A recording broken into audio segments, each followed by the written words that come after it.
అబ్బో ఇక్కడ కేజీ చీరలు కొంటే అర కేజీ చీరలు ఫ్రీ అంట. మంగళ్య షాపింగ్ మాల్, కేజీల్లో సేల్, టన్నుల్లో ఆనందం. ఇంకో పక్కన మీరు ఆలోచిస్తే ఇక్కడంతా టీచర్లు ఉన్నారు, వాళ్ళందరినీ కూడా మనస్ఫూర్తిగా అభినందిస్తున్నా. విద్యార్థుల భవిష్యత్తు నిర్మించేది ఉపాధ్యాయులు, తల్లిదండ్రులే. ఇంతవరకు మీరిద్దరూ కలిసే పరిస్థితి లేదు. స్కూల్లో ఏం జరుగుతుందో తల్లిదండ్రులు తెలియదు, తల్లిదండ్రులు ఏమనుకుంటున్నారో టీచర్లకు తెలియని పరిస్థితి. ఈరోజు ఫస్ట్ టైం చరిత్రలో మెగా పీటీఎం పెట్టి తల్లిదండ్రుల్ని, టీచర్లని, కమిటీని సమన్వయం చేసి పిల్లల భవిష్యత్తు కోసం ఆలోచించే ఏకైక ప్రభుత్వం ఈ యొక్క ఎన్డీఏ ప్రభుత్వాన్ని మరొకసారి మీ అందరికీ విజ్ఞప్తి చేస్తున్నా. నేను ఒక మాట చెప్పాను, ఇక్కడుండే పిల్లలు ఏజెన్సీ ఏరియాలు, వీళ్ళకు అవకాశాలు ఇస్తే వీళ్ళు మట్టిలో మాణిక్యాలు. ఇటీవల నేను ఒక ప్రయోగం చేశాం, లోకేష్ గారు మిగిలిన మంత్రులు కలిసి ఐఐటి కోచింగ్ పెట్టారు. రెసిడెన్షియల్ స్కూల్స్ లో బ్రహ్మాండంగా సెలెక్ట్ అయ్యారు. ఈసారి దాన్ని పెంచాం.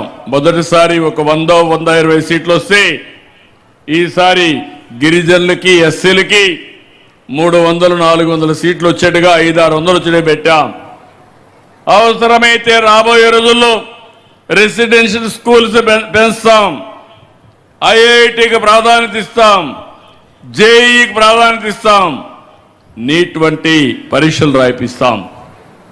ఇంకో పక్క మీరు చూస్తే ఎవరైనా ఇంటర్మీడియట్ లో అక్కడి నుంచి నర్సెస్ పోవాలన్నా, లేకుంటే ఫ్యాక్టరీలో పనిపోయి ఐటీఐ, పాలిటెక్నిక్ చేయాలన్నా వాళ్ళందరికీ కూడా చేయడం కోసం ముందుకు పోతున్నాం. ఈరోజు ప్రక్షాళనలో భాగంగా మీరు చూస్తే సర్వేపల్లి రాధాకృష్ణ విద్యార్థి కిట్లు ఇచ్చాం. ఇంకో పక్క మధ్యాహ్న భోజనం డొక్కా సీతమ్మ గారి స్ఫూర్తిని తీసుకొచ్చేట్టుగా ముందుకు పోయాం. ఒక చిన్న ఇంటర్వెన్షన్, ముస్తాబు, పిల్లల్ని అందంగా చూడడానికి స్కూలుకు వస్తే పిల్లలే మేనేజ్ చేస్తూ అద్దంలో చూసి ఒకసారి చెక్ చేయడం, భోంచేసిన తర్వాత వాష్ చేసుకున్నాక చేతులు కూడా సరిగా కడిగారా లేదో చూడడం, తినే ముందు, తిన్న తర్వాత, ఇలాంటి చిన్న చిన్న విషయాలు చేశాం. నో బ్యాగ్ డే, శనివారం వస్తే ఆనందంగా పిల్లలు స్కూల్కి ఆడుకోవడానికి రావాలని నో బ్యాగ్ డే పెట్టాం. చదువు ఎన్ని గంటలు కష్టపడ్డామని కాదు, పిల్లలు ఎంత ఆనందంగా ఉంటే అంత ఈజీగా చదువుకునే పరిస్థితి వస్తుంది. ఇంకా చాలా స్కూల్స్ లో స్టార్ట్ చేశాం.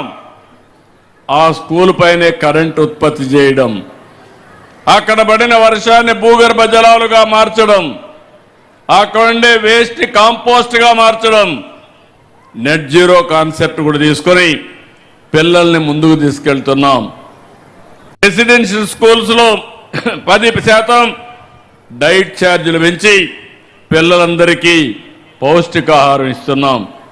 ఒక పక్క విద్య పైన, రెండవ పక్క ఆరోగ్యం పైన శ్రద్ధ పెట్టాం. తొందరలోనే ఆగస్టు నుంచి సంజీవిని హెల్త్ ప్రాజెక్ట్ వస్తుంది. ప్రపంచంలో ఉండి నాలెడ్జిని ఆరోగ్య విషయాల్లో మీ ఇంటికి తీసుకొచ్చి మీకు అందుబాటులో పెట్టే బాధ్యత ఈ ప్రభుత్వం తీసుకుంటామని మీ అందరికీ హామీ ఇస్తున్నా. ప్రతి ఒక్క పిల్లల్ని ఆ దృష్టితో ఆలోచిస్తున్నాం. ఎన్నో సంవత్సరాలుగా టాయిలెట్లు బాగాలేవు, నీరు సరిగా లేదు, ఆర్ఓ ప్లాంట్స్ లేకపోతే అవన్నీ కూడా రెక్టిఫై చేశాం, అన్ని స్కూల్స్లో చేశాం. ఈరోజు ఇక్కడికి వచ్చినప్పుడు టీచర్లందరినీ, రాష్ట్రంలో ఉండే టీచర్లందరినీ కోరుతున్నాం. ఈరోజు విద్యా వ్యవస్థకు వెన్నెముక ఉపాధ్యాయులు. తల్లిదండ్రులతో సమానంగా గురువును పూజించే దేశం మంది. నేను ఎప్పుడు కూడా ఉపాధ్యాయులకు సముచితమైన గౌరవిస్తూ వచ్చాను. ఎప్పుడో కౌన్సిలింగ్ పెట్టాం. ఒకప్పుడు టీచర్ ట్రాన్స్ఫర్ చేయాలంటే రాజకీయ నాయకుల దగ్గర తిరిగే పరిస్థితి. విముక్తి కల్పించాం. ఇప్పుడు ఎవరి దగ్గరికి పోయే పని లేదు. కౌన్సిలింగ్ ద్వారా ఈరోజు టీచర్స్ ట్రాన్స్ఫర్ చేస్తున్నాం. టీచర్లకి గౌరవం ఇవ్వాలి. సమాజంలో గుర్తింపు ఉంది. ఆ గుర్తింపుని శాశ్వతంగా ముందుకు తీసుకుపోవడానికి ముందుకు పోతున్నాం. ఈ రోజు రాష్ట్రంలో ఉండే టీచర్స్ అందరినీ కోరుతున్నాను, ఇది మీ బాధ్యత. తల్లి తండ్రితో కలిసి ప్రతి ఒక్క విద్యార్థిని విద్యార్థుల్ని ఒక మంచి ప్రయోజకులుగా మనం తయారు చేసి మనం ముందుకు పోతాం. నేను డిఎస్సీలు పెట్టాను. గడిచిన ప్రభుత్వం 5 ఏళ్ళలో ఒక డిఎస్సీ పెట్టలేదు. నేను మొట్టమొదటి నుంచి కూడా మీరు చూస్తే 14 సార్లు డిఎస్సీలు పెట్టాను. 16 సంవత్సరాలు